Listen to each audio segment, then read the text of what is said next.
And I try to put a little bit of training in my videos when I'm preparing food as well. These are thermometers, of course.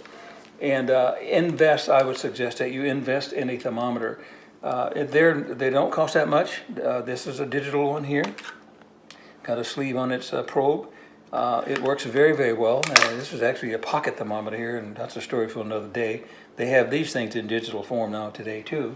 And then I've got one that I use for my grill outside, and it actually has readings on it that actually tells you the different settings on your meats that you're preparing, all anyway from poultry to down to beef and ham and all that sort of stuff. Okay, so I would suggest that you invest in a thermometer.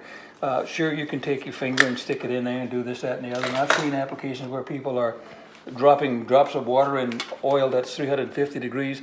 I really don't advise that you do that. There's some really inherent dangers in doing that. I've seen people using flour to throw it in the oil. Just get yourself a thermometer. It'll register whatever temperature you want. Let's say it's 350 degrees, you got it. There's no danger. You stick your thermometer in there and you take your towel or something, wipe it off, put it back in its sleeve, and you're done with it.